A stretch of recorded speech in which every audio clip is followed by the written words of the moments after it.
ಆತ್ಮೀಯ ಬಂಧುಗಳೇ, ಶ್ರೀಮದ್ ಭಾಗವತಂ ಸ್ಕಂದ 3 ಭಾಗ 2 ಅಧ್ಯಾಯ 24 ಕರ್ದಮ ಮುನಿಗಳ ವೈರಾಗ್ಯ. ಇದರಿಂದ ಇವತ್ತು 43ನೇ ಶ್ಲೋಕವನ್ನ ತಿಳ್ಕೊಳ್ಳೋಣ. ಶ್ಲೋಕ 43. ಮನೋ ಬ್ರಹ್ಮಣಿ ಯುಂಜಾನೋ ಯತ್ತತ್ ಸದಸತ ಪರಂ ಗುಣಾವಭಾಸೆ ವಿಗುಣ ಏಕಭಕ್ತ್ಯಾನುಭಾವಿತೆ. ಅನುವಾದ: ಕರ್ದಮನು ಕಾರ್ಯ ಕಾರಣಾತೀತವಾದ ಭೌತಿಕ ಪ್ರಕೃತಿಯ 3 ಗುಣಗಳನ್ನು ವ್ಯಕ್ತಪಡಿಸುವ, ಆ 3 ಗುಣಗಳಿಗೆ ಅತೀತವಾದ ಮತ್ತು ಅಚಲವಾದ ಭಕ್ತಿ ಸೇವೆಯ ಮೂಲಕ ಮಾತ್ರ ಗೋಚರಿಸುವ ಪರಬ್ರಹ್ಮನಾದ ದೇವೋತ್ತಮ ಪರಮಪುರುಷನ ಮೇಲೆ ತನ್ನ ಮನಸ್ಸನ್ನು ನೆಲೆಗೊಳಿಸಿದನು.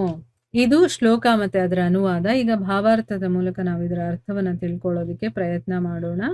ಓದ ಭಾಗದಲ್ಲಿ ಕರ್ದಮ ಮುನಿಗಳು ಭಗವಂತನ ಚಿಂತನೆಗೋಸ್ಕರ ಮತ್ತೆ ಅವನನ್ನ ಅನನ್ಯ ಭಾವದಿಂದ ಆಶ್ರಯಿಸೋದಕ್ಕೋಸ್ಕರ ಮೌನ ವ್ರತವನ್ನ ಕೈಗೊಳ್ತಾನೆ. ಅಂದ್ರೆ ಯಾರ ಜೊತೆನೂ ಅವನಿಗೆ ಒಡನಾಟ ಇರೋದಿಲ್ಲ, ಅಗ್ನಿ ಮತ್ತೆ ಮನೆಯ ಯಾವ ಸಂಬಂಧನೂ ಇಲ್ಲದೆ ಒಬ್ಬ ಸನ್ಯಾಸಿ ಹೇಗಿರ್ತಾನೋ ಆ ರೀತಿ ಅವನು ಭೂಮಿಯಲ್ಲೆಲ್ಲ ಸಂಚಾರ ಮಾಡ್ತಾ ಇದ್ರು ಅನ್ನೋದನ್ನ ತಿಳ್ಕೊಂಡ್ವಿ. ಈಗ ಮುಂದುವರೆದು ಇಲ್ಲಿ ಹೇಳ್ತಾರೆ, ಕರ್ದಮರು ಕಾರ್ಯ ಕಾರಣಾತೀತವಾದಂತ, ಅಂದ್ರೆ ಕಾರ್ಯ ಮತ್ತೆ ಕಾರಣಕ್ಕೂ ಅತೀತವಾಗಿರುವಂತ ಭೌತ ಪ್ರಕೃತಿಯ 3 ಗುಣಗಳನ್ನ ವ್ಯಕ್ತಪಡಿಸುವಂತಹ, ಆ 3 ಗುಣಗಳಿಗೆ ಅತೀತ ಅಂದ್ರೆ ಅದನ್ನ ಮೀರಿರುವಂತಹ ಮತ್ತೆ ಅಚಲವಾದ ಭಕ್ತಿ ಸೇವೆಯ ಮೂಲಕ ಮಾತ್ರ ಗೋಚರಿಸುವ, ಅಂದ್ರೆ ಯಾರು ಅಚಲವಾದ ಭಕ್ತಿಯನ್ನ ಇಟ್ಕೊಂಡು ಭಗವಂತನನ್ನ ಸೇವಿಸ್ತಾರೋ ಅದರ ಮೂಲಕ ಅವನು ಗೋಚರಿಸ್ತಾನೆ ಅಂತ ಅರ್ಥ. ಮತ್ತೆ ಎಲ್ಲಾ ಕಾರ್ಯ ಕಾರಣಗಳಿಗೂ ಅತೀತವಾಗಿರುವಂತವನು, ಈ ಭೌತ ಪ್ರಕೃತಿಯ 3 ಗುಣಗಳನ್ನ ವ್ಯಕ್ತಪಡಿಸುವಂಥವ್ನು ಯಾರು, ಆ 3 ಗುಣಗಳಿಗೆ ಅತೀತವಾಗಿರುವಂಥವ್ನು ಯಾರು, ಆಮೇಲೆ ಭಕ್ತಿ ಸೇವೆಯ ಮೂಲಕ ಮಾತ್ರ ಕಾಣಿಸ್ಕೊಳ್ಳುವಂತ ಆ ಭಗವಂತನ ಮೇಲೆ ತಮ್ಮ ಮನಸ್ಸನ್ನ ಅವರು ನಿಲ್ಲಿಸ್ತಾರೆ. ಅಂದ್ರೆ ಭಗವಂತನನ್ನ ಬಿಟ್ಟು ಬೇರೆ ಏನೂ ಇರಬಾರದು ತಮ್ಮ ಮನಸ್ಸಲ್ಲಿ, ಒಂದೇ ಏಕಾಗ್ರತೆಯನ್ನ ಅವರು ಭಗವಂತನಲ್ಲೇ ಇಟ್ಕೊಳ್ತಾರೆ ಅಂತ ಅರ್ಥ. ಆ ರೀತಿ ಅವರು ಈಗ ಭಗವಂತನನ್ನ ಪಡೆಯೋದಕ್ಕೋಸ್ಕರ ಸಾಧನೆ ಮಾಡ್ತಿದ್ದಾರೆ. ಈಗ ಭಾವಾರ್ಥದಲ್ಲಿ ಗುರುಗಳು ಏನ್ ಹೇಳಿದ್ದಾರೆ ಅಂತ ತಿಳ್ಕೊಳ್ಳೋಣ. ಭಕ್ತಿ ಇದ್ದಾಗಲೆಲ್ಲ ಅಲ್ಲಿ ಭಕ್ತ, ಭಕ್ತಿ ಮತ್ತೆ ಭಗವಂತ ಎಂಬ 3 ವಿಷಯಗಳು ಇರಲೇಬೇಕು. ಭಕ್ತ, ಭಕ್ತಿ ಮತ್ತು ಭಗವಂತ ಎಂಬ ಇವು ಇಲ್ಲವಾದರೆ ಭಕ್ತಿ ಎಂಬ ಶಬ್ದಕ್ಕೆ ಅರ್ಥವಿಲ್ಲ. ನೋಡಿ, ಇಲ್ಲಿ ಭಕ್ತಿ ಅಂತ ಬಂದಾಗ್ಲೆಲ್ಲಾನು ಕೂಡ ಅಲ್ಲಿ 3 ಇರತ್ತೆ. ಏನು? ಒಬ್ಬ ಭಕ್ತ ಇರ್ತಾನೆ, ಭಕ್ತಿ ಇರುತ್ತೆ, ಮತ್ತೆ ಭಗವಂತ ಅಂದ್ರೆ ಏನು? ಮಾಡುವಂಥವನು, ಅದರ ಒಂದು ಗುರಿ ಇರುತ್ತೆ, ಮತ್ತೆ ಆ ಒಂದು ದಾರಿ ಅಥವಾ ಸಾಧನೆ ಅಂತ ಹೇಳಬಹುದು. ಅದು ಈ 3 ಇಲ್ಲ ಅಂತಂದ್ರೆ, ಅಂದ್ರೆ ಭಕ್ತ, ಭಕ್ತಿ, ಭಗವಂತ ಈ 3 ಇಲ್ಲ ಅಂತಂದ್ರೆ ಭಕ್ತಿ ಅನ್ನುವ ಶಬ್ದಕ್ಕೆ ಅರ್ಥನೇ ಇಲ್ಲ. ಈಗ ಈ 3ರಲ್ಲಿ ಒಂದಿಲ್ಲ ಅಂದ್ರೂ ಅದನ್ನ ಭಕ್ತಿ ಅಂತ ಹೇಳಕ್ಕಾಗಲ್ಲ. ಬರೀ ಭಕ್ತ ಮತ್ತೆ ಭಕ್ತಿ ಇದ್ಬಿಟ್ರೆ ಆಯ್ತಾ? ಭಗವಂತ ಇಲ್ಲ ಅನ್ಕೊಳ್ಳಿ.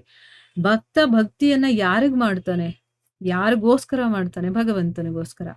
ಇನ್ನ ಭಕ್ತಿ ಭಗವಂತ ಇತ್ತು, ಭಕ್ತನೇ ಇಲ್ಲ ಅಂತಂದ್ರೆ ಮಾಡೋರು ಯಾರು? ಭಕ್ತಿಯನ್ನ ಭಗವಂತನಿಗೋಸ್ಕರ ಭಕ್ತಿಯನ್ನ ಮಾಡೋರೇ ಇಲ್ಲ ಅಂತಂದ್ರೆ, ಸೊ ಇದು ಒಂದಕ್ಕೊಂದು ನೋಡಿ, 3 ಇದ್ರೇನೆ ಇಲ್ಲಿ ಭಕ್ತಿ ಅನ್ನುವ ಶಬ್ದಕ್ಕೆ ಅರ್ಥ ಬರೋದು. ಕರ್ದಮ ಮುನಿಯು ತನ್ನ ಮನವನ್ನ ಪರಬ್ರಹ್ಮನ ಮೇಲೆ ನೆಲೆಗೊಳಿಸಿದನು ಮತ್ತು ಭಕ್ತಿಯ ಮೂಲಕ ಅಥವಾ ಭಕ್ತಿ ಸೇವೆಯ ಮೂಲಕ ಅವನನ್ನು ಸಾಕ್ಷಾತ್ಕರಿಸಿಕೊಂಡನು. ಇದು ಸೂಚಿಸುವುದೇನೆಂದರೆ, ಅವನು ಭಗವಂತನ ವೈಯಕ್ತಿಕ ಲಕ್ಷಣದ ಮೇಲೆ ತನ್ನ ಮನಸ್ಸನ್ನ ನೆಲೆಗೊಳಿಸಿದನು.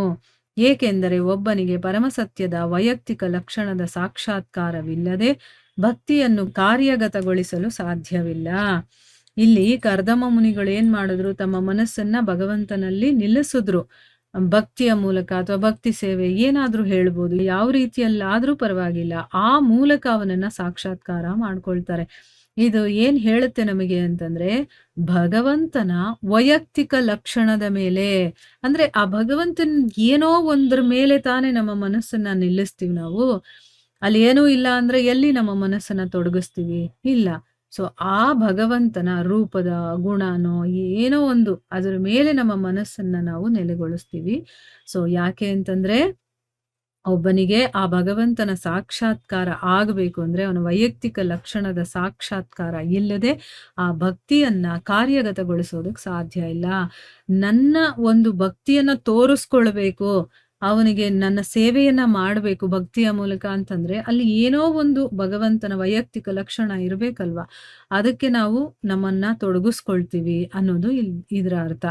ಗುಣಾವಭಾಸೆ, ಭಗವಂತನು ಭೌತ ಪ್ರಕೃತಿಯ 3 ಗುಣಗಳನ್ನು ಮೀರಿದವನು. ಆದರೆ ಆ 3 ಬಗೆಯ ಭೌತ ಪ್ರಕೃತಿ ಗುಣಗಳು ಅವನಿಂದಾಗಿಯೇ ವ್ಯಕ್ತವಾಗುತ್ತವೆ. ಬೇರೆ ಮಾತಿನಲ್ಲಿ ಹೇಳುವುದಾದರೆ, ಭೌತಿಕ ಶಕ್ತಿಯು ಪರಮಪ್ರಭುವಿನ ಒಂದು ಆವಿಷ್ಕಾರವಾದರೂ ನಮ್ಮ ಹಾಗೆ ಅವನು ಭೌತಿಕ ಪ್ರಕೃತಿಯ ಗುಣಗಳಿಂದ ಬಾಧಿತನಲ್ಲ. ನಾವು ಬದ್ಧಾತ್ಮರಾಗಿದ್ದೇವೆ, ಆದರೆ ಅವನು ಭೌತ ಪ್ರಕೃತಿಯು ಅವನಿಂದಲೇ ಆವಿಷ್ಕಾರಗೊಂಡಿದ್ದರೂ ಅದರಿಂದ ಬಾಧಿತನಲ್ಲ. ಅವನು ಪರಮಪುರುಷನಾಗಿರುವನು ಮತ್ತು ಎಂದಿಗೂ ಮಾಯೆಯಿಂದ ಬಾಧಿತನಲ್ಲ. ಆದರೆ ನಾವು ಕೈ ಕೆಳಗಿನವರು, ಅಲ್ಪಜೀವಿಗಳಾಗಿದ್ದು ಮಾಯೆಯ ಪರಿಮಿತಿಗಳಿಂದ ಆಗತಕ್ಕ ಬಾಧೆಗೆ ಪಾತ್ರರು. ಇಲ್ಲಿ ಗುಣಾವಭಾಸೆ ಅನ್ನುವಂಥ ಶಬ್ದವನ್ನ ಉಪಯೋಗ ಮಾಡಿದ್ದಾರೆ. ಅಂದ್ರೆ ಏನು? ಭಗವಂತ ಈ ಭೌತ ಪ್ರಕೃತಿಯಲ್ಲಿರುವಂತ 3 ಗುಣಗಳನ್ನ ಮೀರಿರುವನು. ಸತ್ವ, ರಜ ಮತ್ತೆ ತಮೋ, ಈ 3 ಗುಣಗಳನ್ನ ಮೀರಿರುವಂಥವನು. ಆದ್ರೆ ಆ 3 ಗುಣಗಳು ಯಾರಿಂದ ಬಂದಿರುವಂಥದ್ದು? ಅವನಿಂದನೇ ಬಂದಿರುವಂಥದ್ದು. ಅಂದ್ರೆ ಏನು? ಭಗವಂತನಿಂದನೇ ಈ ಭೌತಿಕ ಶಕ್ತಿ ಬಂದಿದ್ರು, ಆ ಒಂದು ಶಕ್ತಿ ಭಗವಂತನ ಒಂದು ಆವಿಷ್ಕಾರವಾಗಿದ್ರೂ ಕೂಡ ನಮ್ಮ ಹಾಗೆ ಅವನು ಭೌತಿಕ ಪ್ರಕೃತಿಯ ಗುಣಗಳಿಂದ ಬಾಧಿತನಾಗೋದಿಲ್ಲ. ಇಲ್ಲಿ ನಮ್ಗೆ ಹೊಟ್ಟೆ ಹಸಿವು, ರೋಗ, ರುಜಿನ ಇದೆಲ್ಲ ಬರುತ್ತಲ್ವ, ಹಾಗೆ ಭಗವಂತನದು ಬರೋದಿಲ್ಲ. ನಮ್ಮ ಮೇಲೆ ಈ 3 ಗುಣಗಳ ಪ್ರಭಾವ ಆಗುತ್ತೆ, ಆದ್ರೆ ಅವನ ಮೇಲೆ ಆಗುವುದಿಲ್ಲ. ನಾವು ಬದ್ಧಾತ್ಮರಾಗಿದ್ದೀವಿ. ಆಮೇಲೆ ಆ ಭೌತ ಪ್ರಕೃತಿ ಅವನಿಂದಾನೇ ಆವಿಷ್ಕಾರಗೊಂಡಿದ್ರೂ ಕೂಡ ಅವನು ಬಾಧಿತನಾಗೋದಿಲ್ಲ. ಅವನು ಬದ್ಧನೂ ಆಗೋದಿಲ್ಲ, ಬಾಧಿತನೂ ಆಗೋದಿಲ್ಲ. ಅವನು ಪರಮಪುರುಷನಾಗೇ ಇರ್ತಾನೆ. ಅವನು ಮಾಯೆಯಿಂದ ಬಾಧಿತನಾಗೋದಿಲ್ಲ. ಈಗ ನಾವು ಅವನ ಕೆಳಗಡೆ ಇರುವಂಥವ್ರು, ಅಲ್ಪ ಜೀವಿಗಳು. ನಾವೇನ್ ಮಾಡ್ತೀವಿ ಅಂದ್ರೆ ಮಾಯೆಯ ಪರಿಮಿತಿಗೆ ಒಳಗಾಗಿರ್ತೀವಿ. ಅದಕ್ಕೆ ನಾವು ಬಾಧೆಗೆ ಪಾತ್ರರಾಗಿರ್ತೀವಿ. ಈಗ ನಾವು ಇಲ್ಲಿಗೆ ಬಂದಿದ ತಕ್ಷಣ ಈ ಜಗತ್ತಿಗೆ ಆ ಮಾಯೆ ನಮ್ಮ ಮೇಲೆ ಪ್ರಭಾವವನ್ನ ಬೀರ್ತಾಳೆ. 3 ಗುಣಗಳ ಪ್ರಭಾವ ನಮ್ಮ ಮೇಲಾಗತ್ತೆ. ಅದರಿಂದ ಏನೇನೆಲ್ಲ ನಾವು ಅನುಭವಿಸ್ಬೇಕು, ಏನೇನೆಲ್ಲ ತೊಂದರೆಗಳಿಗೆ ಒಳಗಾಗಬೇಕು ಅಷ್ಟೆಲ್ಲ ನಾವು ಅನುಭವಿಸ್ಲೇಬೇಕು. ಆದ್ರೆ ಭಗವಂತನಿಗೆ ಹಾಗಲ್ಲ. ಯಾಕೆಂದ್ರೆ ಅವನು ಮಾಯಾಪತಿ, ನಾವು ಮಾಯೆಗೆ ದಾಸರು ಅಂತ ಅರ್ಥ. ಬದ್ಧಾತ್ಮನಾಗಿದ್ದರೂ ಭಕ್ತಿ ಸೇವೆಯ ಮೂಲಕ ಪರಮ ಪ್ರಭುವಿನೊಂದಿಗೆ ನಿರಂತರ ಸಂಪರ್ಕದಿಂದ ಇದ್ದರೆ ಅಂಥವನು ಕೂಡ ಮಾಯೆಯ ಸೋಂಕಿನಿಂದ ಮುಕ್ತನಾಗುವನು. ಇದನ್ನು ಭಗವದ್ಗೀತೆಯು ಹೀಗೆ ದೃಢಪಡಿಸಿರುತ್ತದೆ. ಸಗುಣಾನ್ ಸಮತೀತ್ಯೈತಾನ್. ಕೃಷ್ಣ ಪ್ರಜ್ಞೆಯಲ್ಲಿ ತತ್ಪರನಾದ ವ್ಯಕ್ತಿಯು 3 ಬಗೆಯ ಭೌತ ಪ್ರಕೃತಿ ಗುಣಗಳ ಪ್ರಭಾವದಿಂದ ತಕ್ಷಣವೇ ಬಿಡುಗಡೆಗೊಳ್ಳುವನು. ಅಂದರೆ ಬದ್ಧಾತ್ಮನು ಒಮ್ಮೆ ಭಕ್ತಿ ಸೇವೆಯಲ್ಲಿ ನಿರತನಾದರೆ ಅವನು ಕೂಡ ಭಗವಂತನ ಹಾಗೆ ಸ್ವತಂತ್ರನಾಗುವನು. ನೋಡಿ ಇಲ್ಲೇನ್ ಹೇಳ್ತಾ ಇದ್ದಾರೆ. ಈಗ ಭಗವಂತ ಯಾವುದಕ್ಕೂ ಬದ್ಧನಲ್ಲ, ಯಾವ ಬಂಧನಗಳೂ ಅವನಿಗಿರೋದಿಲ್ಲ. ಎಲ್ಲದರಿಂದ ಅವನು ಯಾವಾಗಲೂ ಮುಕ್ತನಾಗಿರ್ತಾನೆ. ಅದೇ ರೀತಿ ಒಬ್ಬ ಮನುಷ್ಯ ಬದ್ಧಾತ್ಮನಾಗಿದ್ರೂ ಕೂಡ ಯಾವಾಗ ಅವನು ಭಗವಂತನ ಸೇವೆಯಲ್ಲಿ ಅಥವಾ ಅವನ ವಿಚಾರಗಳನ್ನ ಕೇಳೋದ್ರಲ್ಲಿ, ಅವನ ವಿಚಾರಗಳನ್ನ ಮನಸ್ಸಿನಲ್ಲಿ ಮೆಲುಕು ಹಾಕೋದ್ರಲ್ಲಿ, ಅವನ ಲೀಲೆಗಳನ್ನ ಮತ್ತೆ ಮತ್ತೆ ಮತ್ತೆ ಮತ್ತೆ ಸ್ಮರಿಸ್ಕೊಳ್ಳೋದ್ರಲ್ಲಿ, ಈ ರೀತಿ ಸದಾ ಭಗವಂತನ ಸಂಪರ್ಕದಲ್ಲಿ ಇರ್ತಾನೋ ಅವನು ಕೂಡ ಮಾಯೆಯ ಸೋಂಕಿನಿಂದ ಮುಕ್ತನಾಗ್ತಾನೆ. ಈಗ ನಾವು ಹೇಳ್ತೀವಲ್ವಾ, ಯಾರ ಜೊತೆ ಇರ್ತೀವೋ ಅದೇ ನಮಗ್ ಬಂದ್ಬಿಡುತ್ತೆ ಅಂತ. ಈಗ ಸಗಣಿ ಮೆತ್ಕೊಂಡಿರ್ತಾನೆ, ಅವನ್ ಜೊತೆ ಹೋಗಿ ಗುದ್ದಾಡಿದ್ರೆ ನಮಗೂ ಸಗಣಿ ವಾಸನೆ ಬರುತ್ತೆ. ಗಂಧ ಹಚ್ಕೊಂಡಿರ್ತಾನೆ, ಅವನ್ ಜೊತೆ ಗುದ್ದಾಡಿದ್ರೆ ಗಂಧದ ವಾಸನೆ ಬರುತ್ತೆ ನಮ್ಗೆ. ಆ ರೀತಿ ಭಗವಂತ 3 ಗುಣಗಳನ್ನ ಮೀರಿರುವಂಥವನು. ಅದರ ಯಾವುದೇ ಸೋಂಕು, ಯಾವುದೇ ಬಂಧನ ಏನೂ ಇಲ್ಲದೆ ಇರುವಂಥವನು. ಯಾವಾಗ ನಿರಂತರವಾಗಿ ಅವನ ಸಂಪರ್ಕದಲ್ಲಿ ನಾವಿರ್ತೀವೋ ನಾವು ಕೂಡ ಮಾಯೆಯ ಸೋಂಕಿನಿಂದ ಮುಕ್ತರಾಗಬಹುದು. ಅಂದ್ರೆ ಈಗ ನಮ್ಮನ್ನ ನಾವು ಅವನ ವಿಚಾರಗಳಲ್ಲಿ ತೊಡಗಿಸ್ಕೊಳ್ಬೇಕು. ಅದಕ್ಕೋಸ್ಕರನೇ ನಮಗೆ ಧರ್ಮ ಗ್ರಂಥಗಳಿರುವಂಥದ್ದು, ಭಜನೆಗಳಿರುವಂಥದ್ದು, ಬೇಕಾದಷ್ಟು ಭಕ್ತರು ಬರೆದಿರುವಂತಹ ಸಾಹಿತ್ಯಗಳಿರುವಂಥದ್ದು.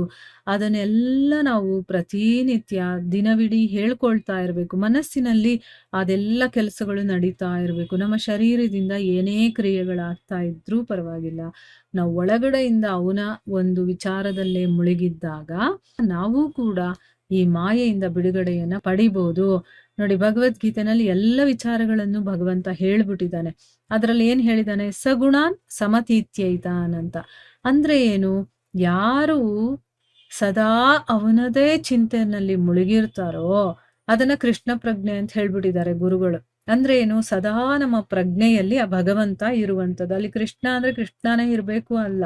ಭಗವಂತ ನಾವು ಯಾವುದೇ ರೂಪವನ್ನಾದ್ರೂ ತಗೊಳ್ಬಹುದು.